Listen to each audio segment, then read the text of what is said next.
that was the cleanest take so far. And welcome back to the channel. If you're new here, I'm Nefertiti Gold. I'm an electronic R&B artist. And this series is focused on me just learning piano as a producer, somebody who's not as proficient, but actually wants to be proficient. And here we are. Shout out to DistroKid for sponsoring this series. If you are unaware, DistroKid is one of the world's leading distributors, distributing about 1/3 of all of the world's music to streaming platforms. They are still by far the easiest and fastest way to get your music on streaming platforms as an independent artist. They are always innovating new tools to help us out when it comes to promoting our music, such as hyperfollow and promo cards. And these tools are free to use if you are a DistroKid member. But if you are not a DistroKid member, you can check my link in the description below and get 7% off your first year. All right, so for this update, I kind of deviated from what I was working on in my last video. And I promise I'm not getting distracted or anything like that. It's just the fact that it's officially like the actual holiday season. And I've always wanted to have at least one holiday song like in my arsenal so that by the time Christmas actually comes along, I can actually play something. For the next couple of weeks, I'm taking a break from the list of songs that I've been working on. And I have one Christmas song that I'm working on right now. It's actually one of my favorite Christmas songs. It's just one of those songs that I've always wanted to learn, but I wanted to learn it in a very specific way. Now, the name of the song is called The Christmas Song. And if you're not like fully familiar, it literally goes, chestnuts roasting on an open fire, do-do-do, Jack Frost nipping at your nose. But yeah, that's like literally one of my favorite ones. But the way that I've always heard it, or I guess the version or the rendition that I like the most, is literally like the jazzified version. So I have the lead sheet in front of me now. And if you're not familiar with what a lead sheet is the sheet music that is used predominantly by jazz musicians. It'll have the melody line written out on like a regular staff, like treble staff. And then it has the chords written up top. And then you're essentially supposed to just read the chords while reading the sheet music and like doing your own thing. Like you just jam out. Now, I'm pretty decent at reading the treble clef. Like that's easy for me, or it's gotten easier over the years. It's kind of the bass clef that I like have issues with. But I would say this particular piece kind of shakes things up for me a little bit. One, it's practicing, reading, doing a little bit of sight reading, right? Because the melody line is written out in like regular notes. And then it's also forcing me to really hone in on that music theory and reading out these chords and understanding off rip what notes are going to go into these chords without being told exactly what the notes are, because there is no bass clef to tell me like, hey, play these specific notes for this specific chord. Now, luckily, because I have been taking classical piano lessons for like a little bit, I do have kind of enough of basic music theory under my belt that I can decipher decent amount of chords. And then for the ones that are a little bit too above my skill level, I do have my laptop next to me to look them up. Now, even though I have my laptop next to me and I can look up chords, that doesn't necessarily mean it makes it easier because the chords are in front of you, because you still have to practice like that muscle memory. Like you still have to literally know like, okay, we're going from this chord to this chord to this chord to this chord. And that's really the challenge of it all. I would also say that another challenge is it's not just necessarily learning the chords and the chord shapes and which chords I'm jumping to, but it's also understanding or kind of making me do a little bit more work when it comes to figuring out which inversions of these chords do I want to play. Because ideally, what makes jazz just kind of just smooth and beautiful is really deciphering or really just making a decision about which inversions you're going to play that make the transition between each chord just sound really seamless. Because you're not going to play every chord in like its root position, because sometimes when you do that, it'll have you just your hands jumping all over the keyboard, and it doesn't necessarily always sound that great when you do that. I think in general, it doesn't sound great in any style of music when you do that. I think if you really know your chord inversions and knowing how to transition between those chords, it'll just sound way smoother. And technically it's supposed to be easier because ideally inversions allow you to switch between different chords with very minimal movement. The difficult part is going to be like those weird chord shapes that are not in the traditional triad shape that my hands are,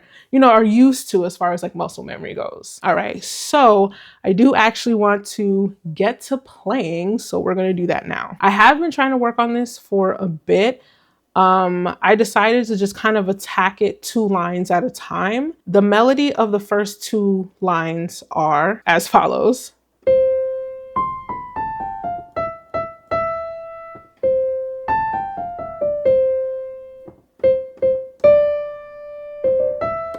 Oh,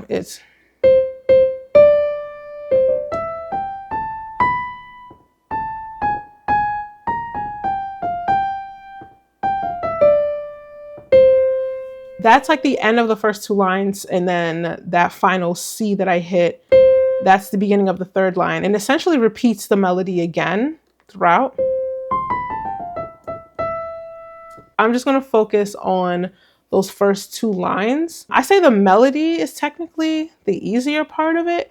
It's really just deciding how do I want to play the chords. It starts off with a C. It just says regular C. And then it goes into a D minor 7. And then an E minor 7. And then an F major 7. And then something that my piano teacher told me was to do kind of like a bass, a little bass line thing that comes back into the C again. So once I hit that F major, she wanted me to add that in before we go back to the C. And then it's a C7. And then an F major 7.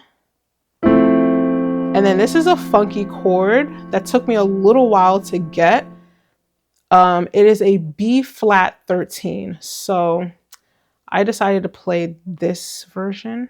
And then kind of like some leading notes. And it comes down into an inversion of A minor 7. And then we have an F minor. And then it goes into C major 7th again. But instead of jumping down here for C major 7th, I want to do an inversion of C major 7th. So I'm just going to stay kind of up here. And then it goes into a B7, which I'm going to play yet again another inversion. It gets kind of funky. And then E major 7th, which again, inversions. And then it goes to a B flat 7. This is getting complicated. B flat 7, which I'm playing this inversion. And then E flat major 7th. And I decided to play this inversion. I don't really know my inversions that well to be like, oh, first, second, third, whatever. But I just know what the notes are because I've been practicing.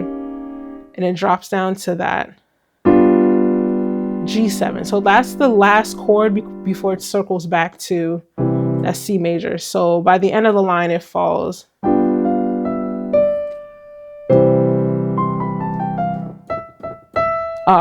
I can go ahead and make an attempt to put it together, but forgive me, it's going to be a little choppy.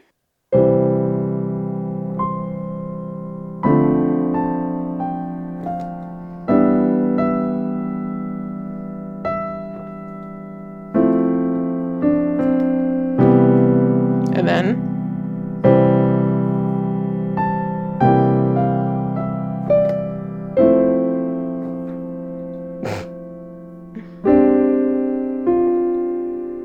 this is really tough.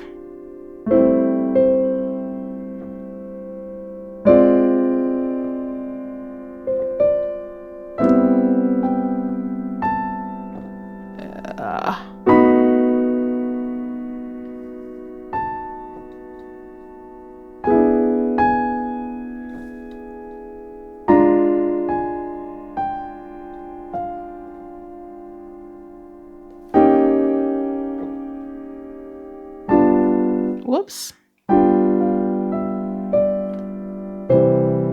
right?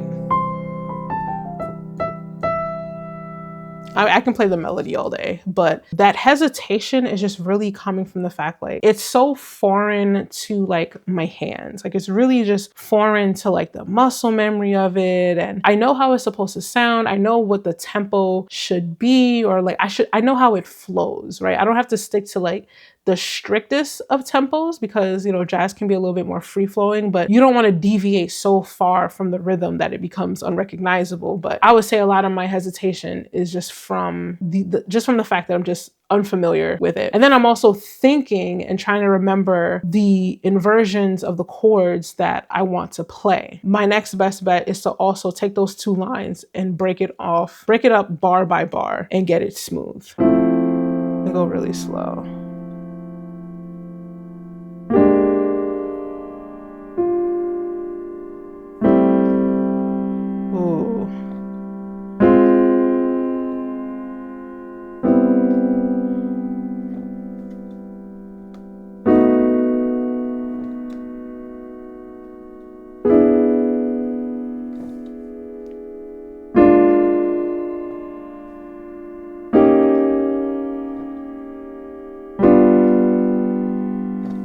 All right, so let's take it from the top.